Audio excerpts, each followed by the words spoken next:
Hello dear student, कैसे हो आप सभी लोग। और आप सभी लोगों का आज की क्लास में बहुत बहुत स्वागत है। पिछली क्लास में हम लोगों ने लघु बीजाणु धानी देखा था, लघु बीजाणु जनन देखा था। तो आपने वो क्लास नहीं देखी है तो आप देख सकते हो। परागकण हम लोगों ने देखा था, कैसी ये संरचना होती है, कैसे ये ग्रोथ करता है।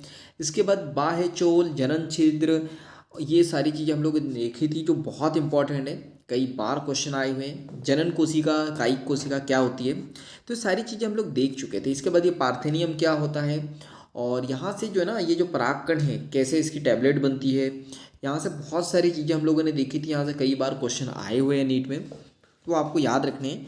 तो पिछली क्लास अगर आपने अटेंड नहीं की हो तो आप कर सकते हो, वरना हम लोग आगे बढ़ते हैं। तो आज हम लोग बात करने वाले हैं स्त्री केसर, गुरु बीजाणुधानी, बीजांड तथा भ्रूणकोश की। क्लियर है।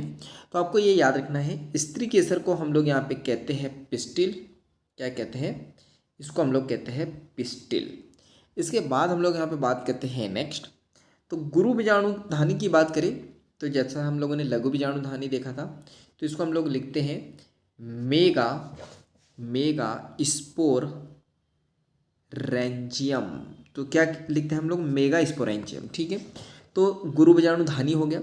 बीजांड का मतलब क्या होता है, तो बीजांड का मतलब होता है ओवुल। और डायरेक्ट यहाँ से क्वेश्चन नीट में आया हुआ है कि गुरु बीजाणुधानी के समतुल्य क्या है, तो याद रखना बीजांड। अभी 2-3 साल पहले ही क्वेश्चन आया था। इसके बाद भ्रूणकोश लास्ट में हम लोग पढ़ना है, जिसको हम लोग यहाँ पे लिखते हैं 1 मिनट, इसको हम लोग लिखते हैं, ये पेन पता नहीं क्यों वाइट हो जाता है। तो ये जो भ्रूणकोश है, सॉरी भ्रूणकोश, तो इसको हम लोग लिखते हैं इम्ब्रियोसैक। क्लियर है। तो आपको ये याद रखना है। चलो, तो इंग्लिश में भी याद रखना बहुत ज़रूरी है, इसलिए मैंने आपको बता दिया। तो इसको हम लोग रीड करना स्टार्ट करते हैं। तो ये याद रखना। अब हम लोग लेते हैं कलरफुल पेन। तो जायांग पुष्प के स्त्री जनन अंग का प्रतिनिधित्व करता है, ये आपको पता है और मैंने आपको पहले भी बताया है। जायांग एक स्त्री केसर यानी एक अंडपी या बहु स्त्री केसर यानी बहु अंडपी हो सकते हैं। क्लियर है। एक अंडक भी हो सकता है या फिर बहुत सारे अंडप भी हो सकते हैं। जहाँ पर ये एक से अधिक होते हैं वहाँ स्त्री केसर आपस में युक्तांडपी हो सकते हैं। तो ये याद रखना क्या बोला गया है, अगर एक से अधिक है तो स्त्री केसर कैसे होंगे, आपस में जुड़े होंगे, संलयित होंगे, तो उसको हम लोग क्या कहेंगे, युक्तांडपी। चित्र 2.7 के बा में हमको बताया गया है। या फिर आपस में ये जुड़े होंगे तो इसको हम लोग क्या कहेंगे, विक्तांडपी। क्लियर है। तो आपको ये याद रखना, अगर जुड़े हैं तो युक्तांडपी, और अगर बिखरे हैं, स्वतंत्र है, तो वियुक्तांडपी। क्लियर है। युक्तांडपी, वियुक्तांडपी, वियुक्तांडपी, युक्तांडपी। तो ये आप लोग याद रखना है। चलो, इसके बाद हम लोग बात करते हैं नेक्स्ट। तो चलो पहले डायग्राम हम लोग देख लेते हैं। हम लोग पहले देखते हैं डायग्राम। देखो, तो एनसीईआरटी माता हमसे कह रही है, आ की बात करें तो गुड़हल के एक विच्छेदित पुष्प में स्त्री केसर का प्रदर्शन और अन्य पुष्पीय अंग जहाँ से निकलते हैं। तो ये याद रखना है, गुड़हल का एग्जाम्पल है, तो ये आपको याद रखना है। अब देख सकते हो आप, ये होता है वर्तिकाग्र। ठीक है, ये है वर्तिकाग्र, और नीचे जो स्टाइल होती है इसको हम लोग वर्तिका या फिर स्टाइल कहते हैं। और ये होता है अंडाशय। ठीक है। और अंडाशय किस पे व्यवस्थित होता है, तो ये होता है पुष्पासन पे। क्लियर है, ये याद रखना है। इसके बाद हम लोग बात करते हैं नेक्स्ट। तो यहाँ पे पेपावर, दूसरा एग्जाम्पल आपको याद रखना है, पेपावर के बहुअंडपी यानी बहुत सारे इसमें अंडप होते हैं, और जो युक्तांडपी होते हैं। क्लियर है। युक्तांडपी का मतलब क्या होता है, यहाँ पे जो अंडाशय है वो आपस में जुड़े रहते हैं। देखो, क्लियर है। तो ये याद रखना है, ये वर्तिकाग्र है और ये युक्तांडपी, ये आपस में क्या होते हैं, ये जुड़े रहते हैं। क्लियर है, ये याद रखना। इसके बाद आपको यहाँ पे देखने को मिलेगा तो माइचेलिया। ठीक है, इसमें भी बहुअंडप है बहुत सारे, लेकिन ये वियुक्तांडपी। वियुक्तांडपी का मतलब क्या होता है, देखो ये लिखा है, वियुक्तांडपी का मतलब स्वतंत्र। क्लियर है। तो यहाँ पे ये याद रखना है कि जो अंडप है ना ये स्वतंत्र है, ये किसी से जुड़े हुए नहीं, ये पूरा जुड़ा हुआ है, लेकिन यहाँ पे ये क्या है, स्वतंत्र है। क्लियर है। तो ये आपको याद रखना है। तो ये हम लोगों ने देख लिया, वियुक्तांडपी भी एक प्रारूपी प्रति बीजांड। तो ये बीजांड का डायग्राम होता है, ये आपको याद रखना है। तो इसको अभी हम लोग डिस्कस करने वाले हैं। चलो, तो इसके बाद हम लोग यहाँ पे बात कर लेते हैं नेक्स्ट। तो कहाँ थे हम लोग, हम लोग थे यहाँ। तो वर्तिकाग्र, वर्तिका और अंडाशय। वर्तिकाग्र यानी कि स्टिग्मा, वर्तिका यानी स्टाइल, अंडाशय यानी कि ओवरी। ये वर्तिकाग्र पराग कणों के अवतरण मंच का काम करते हैं। क्लियर है। तो छोटा सा मैं यहाँ पे ये बनाता हूँ। तो ये हम लोगों ने बना लिया मटका। तो ये हमारा क्या है, ये है हमारी वर्तिकाग्र, ये है हमारी वर्तिका और ये है हमारा अंडाशय। क्लियर है। कुछ यहाँ पे इस टाइप से मैंने बोला था कुछ सेल होती है, तो ये याद रखना है। तो ये क्या होता है ना, यहाँ पे रहता है परागकण, सो हम लोग करते हैं पेन चेंज। तो ये मैंने कर दिया चेंज। तो यहाँ पे क्या होता है, यहाँ पे रहते हैं परागकण। तो ये जो वर्तिकाग्र जो है ना, ये वर्तिकाग्र क्या करती है, परागकण को एक्सेप्ट करने का काम करती है, इसलिए इसको कहते हैं अवतरण मंच का काम करती है। वर्तिका एक दीर्घकृत पतला एक लहरा भाग है। ठीक है। ये जो वर्तिका है, सो 1 मिनट इसको हम लोग करते हैं रब। तो यहाँ पे ये जो वर्तिका है, सो 1 मिनट, ये जो वर्तिका है ये कैसा है, दीर्घीकृत यानी फैला हुआ। ठीक है। और एक पतला एक लहरा यानी ऐसा लहराता हुआ भाग है जो वर्तिका के नीचे होता है, यह आपको याद रखना है। तो ये लिखा है देखो वर्तिका के नीचे, इसका मतलब क्या होता है, ये वर्तिकाग्र है। क्लियर है। ये लिख दिया होगा गलती से। तो ये वर्तिकाग्र के नीचे होता है। स्त्री केसर के आधार पर उभरा हुआ भाग होता है, जिसको हम लोग अभी ऊपर देखा हम लोगों ने, कुछ इस टाइप से उभरा हुआ भाग अंडाशय होता है। और अंडाशय के अंदर एक जो है कोष्ठक बना रहता है। तो यह आपको याद रखना है, कोष्ठक या गर्भाशय गुहा जिसको कहते हैं। और इस गर्भाशय गुहा के अंदर की ओर जो है अपरा स्थित होता है। तो आपको ये याद रखना है, इसके अंदर क्या होता है, अपरा स्थित होता है, जो कक्षा 11वीं में पढ़ी हुई अपरा की परिभाषा एवं प्रकारों का स्मरण करें। तो आपने कक्षा 11वीं में पढ़ लिया होगा, और अगर नहीं पढ़ा होगा तो मैं आगे पढ़ा दूंगा अभी ह्यूमन रिप्रोडक्शन में। क्लियर है। चलो इसके बाद हम लोग बात करते हैं, अपरा से उत्पन्न होने वाली दीर्घ बीजाणुधानी सामान्यतः बीजांड कहलाती है। मोस्ट इंपॉर्टेंट याद रखना है, क्योंकि नीट में क्वेश्चन आया हुआ है। यहाँ से क्या पूछा गया है, यहाँ पे जो बीजाणुधानी है, दीर्घ बीजाणुधानी, ये सामान्यतः है यानी किसके समान है, बीजांड यानी ओवुल के समान है। इसके बाद एक अंडाशय में बीजांडों की संख्या 1, जैसे कि गेहूं, धान, आम से लेकर अनेक भी हो सकती है, जैसे पपीता, तरबूज और ऑर्किड। क्लियर है। क्या बोला जा रहा है, तो आपको यहाँ पे बोला जा रहा है कि एक अंडाशय में जो बीजांड है, क्लियर है, बीजांड जो 100 मिनट में एक बार आपको बताता हूँ कुछ डायग्राम ऐसा बना के। तो हम लोग बनाते हैं डायग्राम। ये मैंने बना दिया मटका। तो ये तो है आपका क्या है, अंडाशय है। ठीक है। इसके अंदर रहते हैं बीजांड इस टाइप से। तो ये है बीजांड, और इसके अंदर जो है ना, आपको ये याद रखना है, इसके अंदर अंडकोशिका होती है। तो ये बीजांडों की संख्या जो है गेहूं और धान या आम में तो जो है 1 होती है, लेकिन पपीता, तरबूज और ऑर्किड में जो है बहुत सारी हो सकती है। क्लियर है।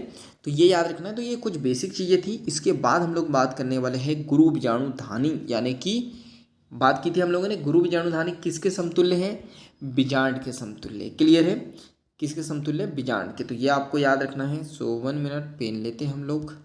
ये बीजांड के समतुल्य। पेन काहे नहीं चल रहा है, क्या हुआ पेन को। सो 1 मिनट पेन चलेगा, हाँ चलेगा। तो गुरु बीजाणुधानी या बीजांड के जो है हम लोग देखने वाले। तो आइए आपका इंतजार है। तो आइए एक प्रारूपी आवृत बीजी बीजांड की चित्र 2.7 का द संरचना में परिचित होंगे। तो जो परिचित अभी नहीं हुए हैं, मैं परिचित करवाता हूँ अभी आपको। एक बार पढ़ लेते हैं हम लोग थ्योरी। तो बीजांड एक छोटी सी संरचना जो एक व्रंत या डंठल, जिसे हम लोग बीजांड व्रंत कहते हैं, तो ये याद रखना, द्वारा अपरा से जुड़े रहती है। तो आपको ये याद रखना, मैं अभी बेसिक पढ़ा रहा हूँ आपको। तो ये हो गया हमारा बीजांड व्रंत। क्या बोला, एक छोटी सी संरचना है, व्रंत या डंठल। सो ये है व्रंत या फिर डंठल, जिसे हम लोग बीजांड व्रंत कहते हैं। क्लियर है। जिसको हम लोग कहते हैं फ्यूनिकल। क्या कहोगे, फ्यूनिकल। ठीक है। कहते हैं, और ये जो है अपरा से जुड़ी होती है। क्लियर है। तो ये याद रखना किससे जुड़ी होती है, अपरा से, जिसको हम लोग कहते हैं प्लेसेंटा। क्या कहोगे, प्लेसेंटा यानी कि अपरा। क्लियर है। चलो इसके बाद हम लोग बात करते हैं। तो यहाँ पे बीजांड की काया बीजांड व्रंत के साथ नाभिका नामक क्षेत्र से संलयित होती है। तो ये आपको याद रखना है कि ये हो गया है आपका जो है बीजांड व्रंत। अभी के लिए समझ जाओ ये आप, ये हो गया बीजांड। तो ये जो बीजांड है, यहाँ से ये जो है, ये जो होता है बीजांड व्रंत, इन दोनों को जोड़ने का काम कौन करता है, अभी डायग्राम में अच्छे से बताऊंगा, बस थ्योरी समझ जाऊँ। ये हाइलम यानी कि जो बीजांड है और बीजांड ग्रंथ को जो आपस में जोड़ता है यानी कि संलित करता है, तो उसे नाभिका या फिर हाइलम कहते हैं। क्लियर है। चलो इसके बाद हम लोग बात कर लेते हैं। तो यहाँ नाभिका बीजांड एवं बीजांड ग्रंथ के संधि बिंदु का प्रतिनिधित्व करता है, यानी दोनों को जोड़ने वाले का प्रतिनिधित्व करता है। प्रत्येक बीजांड में एक या दो अध्यावरण नामक संरक्षण आवरण होते हैं। अध्यावरण का मतलब प्रोटेक्शन का जो आवरण होता है, जिसे इंटेग्यूमेंट कहते हैं। तो यहाँ अध्यावरण यानी कि इंटेग्यूमेंट बीजांड को चारों ओर से जो है घेरे होता है, केवल बीजांड द्वार नामक आयोजित छोटे से रंध्र को छोड़कर।